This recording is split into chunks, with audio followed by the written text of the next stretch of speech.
Express the 7.8 metre of water in newton per metre square and head of mercury बघा, तो express 7.8 metre of water, उंची किती आहे तो मला सांगा. ही उंची जी ना, ही कशाची उंची आहे? वॉटरची. तो समजा याला मी HW बोलतो, याला काय बोलतो? HW. तो HW मला किती दिले? 7.8 मीटर. याचं रूपांतर कशात करायचं आहे? Express 7.8 metre of water in newton per metre square. याचं रूपांतर करायचं तुम्हाला न्यूटन पर मीटरच्या स्क्वेअरमध्ये. And head of mercury. And कशात रूपांतर करायचं आहे? HM मध्ये, हेड ऑफ मर्क्युरीमध्ये. हे कळायला पाहिजे. समजतं का नाही? अरे बाळांनो, म्हणजे हे कसं विषय माहिती आहे का? एक घर आहे, या घराच्या शेजारी आपण अशा नळ्या लावलेल्या आहेत. ठीक आहे, अशा नळ्या लावलेल्या आहेत. इकडे पण दुसरी एक नळी आहे. ठीक आहे, तर तुमच्या लक्षामध्ये काय येईल की या नळीमध्ये पाणी भरलेलं आहे, ज्याची उंची किती जाते? पाण्याची उंची किती जाते? म्हणजे इथं जो हवा आहे ना, या हव्यामुळे या पाण्याची उंची किती जाते? 7.8 मीटर. कारण या ट्यूबमध्ये पाणी भरून ठेवलं आहे आपण, बरं का. आणि दुसऱ्या ट्यूबमध्ये आपण काय भरलेले? मर्क्युरी. काय भरलेले? मर्क्युरी. मग याचाच प्रेशर या मर्क्युरीवर लागला असता, याची किती उंची गेली असती? हां, तर मग आता बघा, या पद्धतीने प्रश्न एकदा कळायला पाहिजे. मला म्हणतोय 7.8 मीटर ऑफ वॉटर जे ना, म्हणजे असं समजा की बाबा या नळीमध्ये 7.8 मीटरपर्यंत पाणी चाललं गेले. बाळा, हे 7.8 मीटरपर्यंत उंचीपर्यंत पाणी कशामुळे गेलं? या खोक्यामध्ये हवा होती ना, या हवेच्या प्रेशरमुळे ते गेले बाळा. मग हा प्रेशर किती अगोदर तुम्ही तो शोधा, आणि या प्रेशरमुळे या मर्क्युरीच्या नळीमध्ये उंची किती वाढली ते बी शोधा, असा प्रश्न विचारला त्यांना. मग आपण काय करतो? आपला फेमस फॉर्म्युला वापरून घेतो. काय फॉर्म्युला आपला? P = ρgh.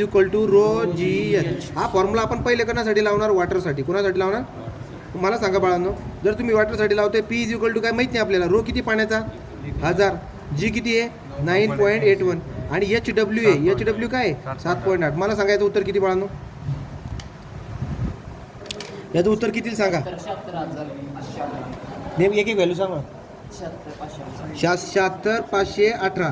तो 76518 न्यूटन पर मीटर स्क्वेअर हा प्रेशर झाला ना बाळांनो. याचा अर्थ या रूममधला प्रेशर किती आहे? या रूममधला प्रेशर किती आहे? या रूममधला प्रेशर आहे 76500. प्रेस करायला लावलं तर झालं ना. आता आपण काय करणार? आता HM मध्ये, म्हणजे मला मर्क्युरीची हाईट काढून दाखवायची. मग काय करणार? नाव मर्क्युरी. आता काय करणार?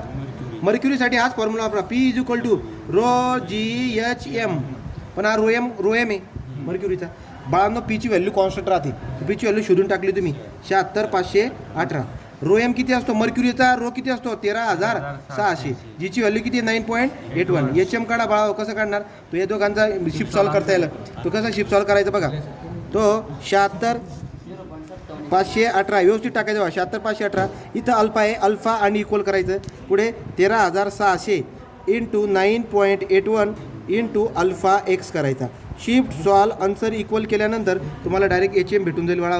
HMची व्हॅल्यू आहे 0.5735. तो 0.5735 मीटर हा झाला आपला मर्क्युरीची height.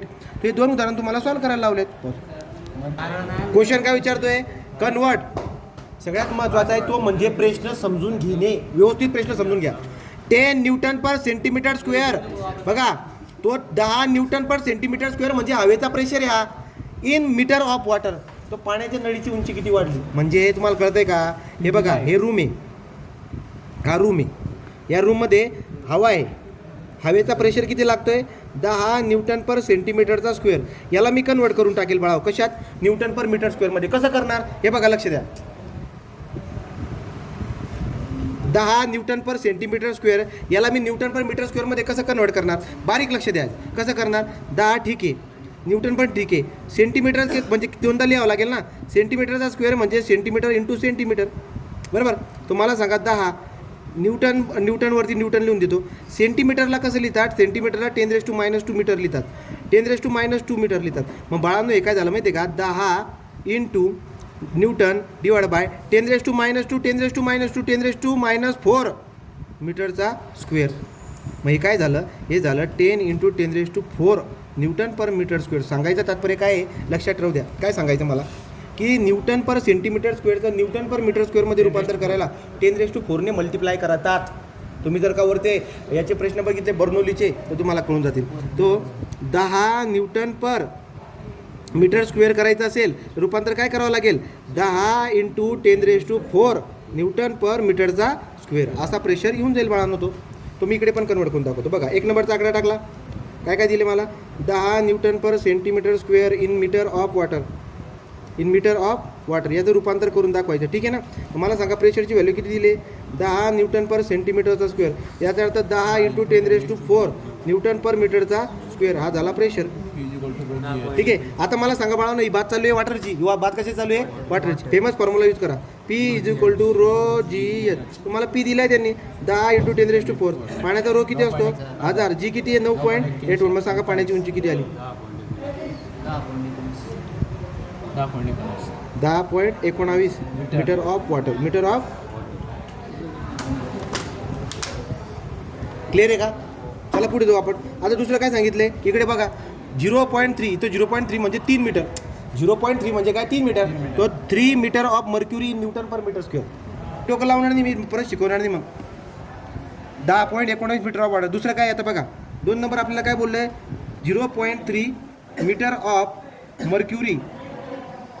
Mercury in newton per metre square. याचा पण अर्थ कळायला पाहिजे. तो मर्क्युरीची जी नळी आहे त्याची उंची किती 3 मीटर, तो प्रेशर किती लागत असेल न्यूटन पर मीटर स्क्वेअरमध्ये सांगा. म्हणजे हा बॉक्स आहे, इथं मर्क्युरीची एक नळी जोडलेली आहे, या नळीमध्ये मर्क्युरी भरलेला आहे. काय भरलेला आहे मर्क्युरी. याची उंची किती आली HM = 3 मीटर. किती आहे 3 मीटर. मग हा मधला प्रेशर किती असेल तो काढायचा आहे ना. मग वापरा फॉर्म्युला P = ρm g/HM, कारण मर्क्युरीची बात चालू आहे. मग P किती आहे मला माहिती नाही. आता मला P काढावा लागणार आहे. 3 मीटर असताना P काढावं लागणार आहे. मग P ρm किती आहे 13600, जी किती आहे 9.81, HM किती आहे 3 मीटर. मग सांगा P किती आला 40.02 न्यूटन पर मीटरचा स्क्वेअर. तर या पद्धतीने तुम्हाला काढता येईल. डन. क्वेश्चन काय विचारतोय बघा, express 8.5 metre of mercury in newton per mm². तो 8.5 मीटर ऑफ मर्क्युरी.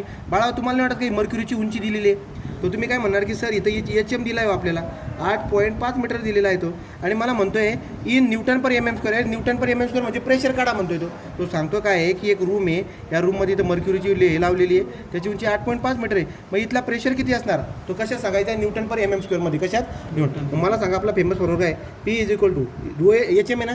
मग कसं करणार ρm g/HM. P मला काढायचा आहे. ρm किती असतो मर्क्युरीचा 13600, जी किती 9.81, उंची किती दिलेली आहे 8.5 मीटर.